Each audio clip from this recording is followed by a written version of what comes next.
Hello，各位，这是阿伟的投资日记，我是阿伟。这个频道主要是在记录我的投资状况，以及定时分享我对投资交易的理解。希望各位在投资的路上可以少走一些弯路。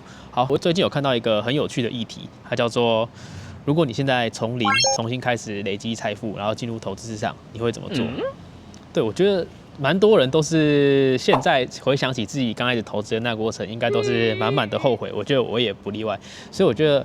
要是可以让我再选择重来一次，我会怎么做？我觉得这个话题就可以给那些新手投资小白有很大的那些启发，所以我今天愿意站出来分享。我觉得如果大家有愿意站出来分享的，也可以在下面留言讲一下自己如果重新从零再开始的时候会是怎么做投资交易的。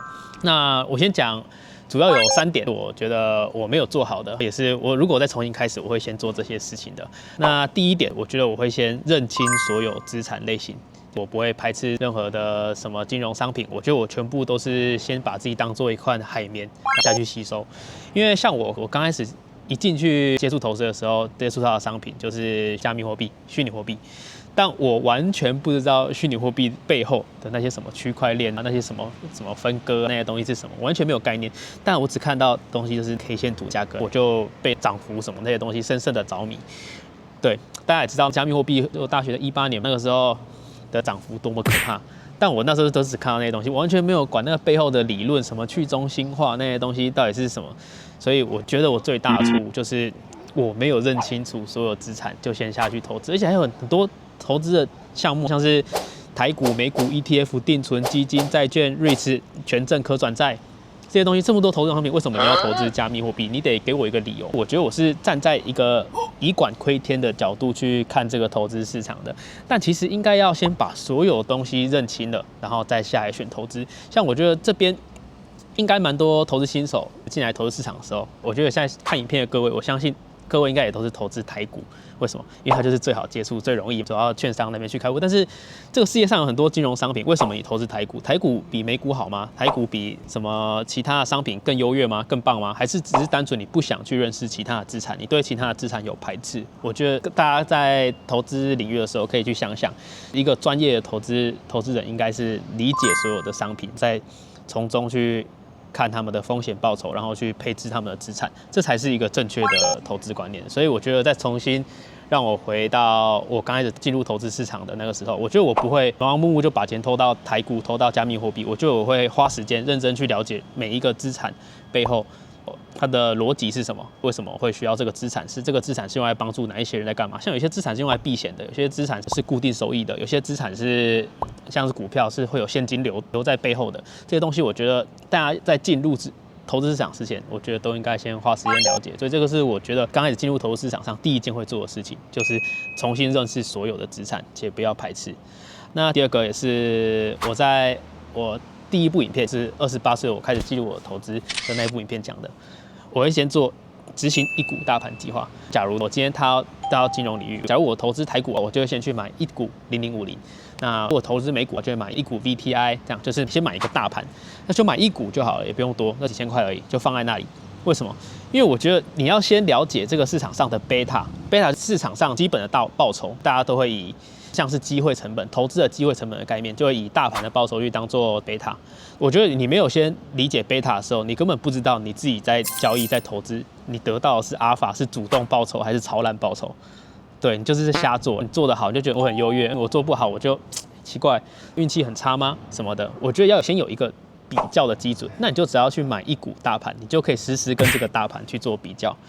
所以我觉得我在主动交易打了这么多年，我觉得都没有认清我自己打得好打不好，就是因为我没有去执行一股大盘计划。在投资心态那一集我讲过了，人是会欺骗自己的。我觉得那个时候我一直欺骗我自己，我觉得我想努力，我想做得很好，就是应该没有输大盘特别多，我也不敢去拉大盘的绩效来看，我就觉得一直在凭感觉，目光如豆，我觉得目光太小了。刚才进入投资市场，应该要把自己的视野先提升到上面。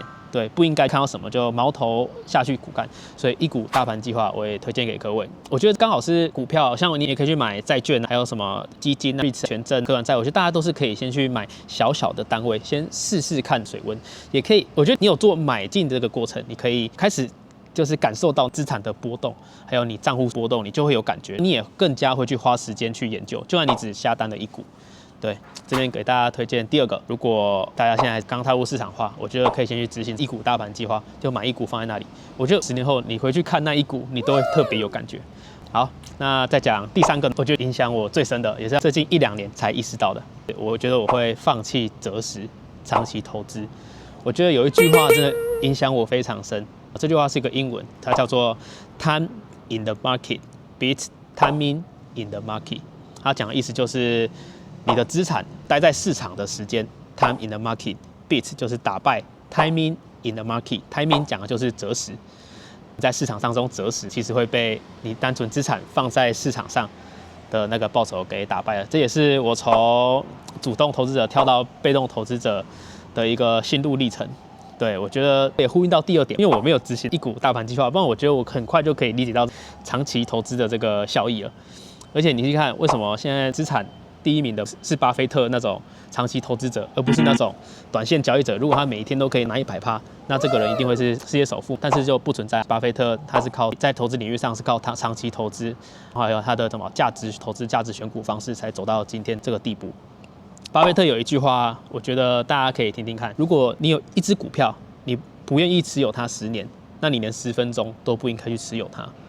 我觉得这句话大家也可以去反思一下。那些主动投资人，你可以去反思一下那些策略、那些报酬那些。我觉得华尔街这么多的分析师，对不对？这么多主动基金经理人，他们真的有打败大盘吗？大家也可以去了解一下。他们有世界上最一手的消息，有最闪电速度的下单速度，还有更强的内线消息，他们真的有打败大盘吗？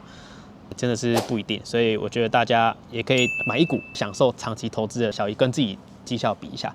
那第三个也是巴菲特他说的一句话。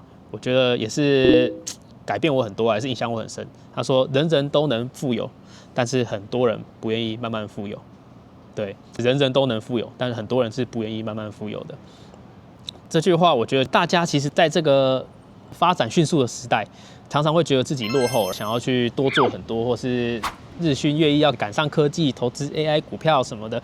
但其实在这个背后，大家都没有看到机会成本，都没有看到代价，反而这时候静下心来，慢慢的把资产放在会增长的整个股票市场上面，做一个被动交易者，你才能体会到真正的财富是什么。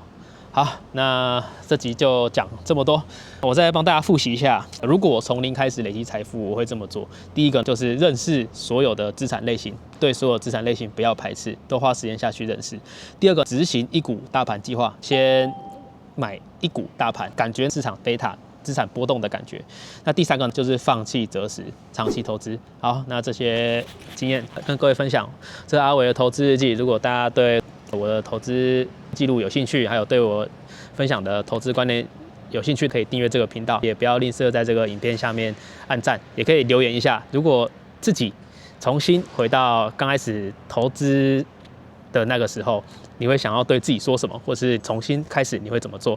好了，这是阿伟的投资日记，这集就讲那么多，我们下一集再见，拜拜。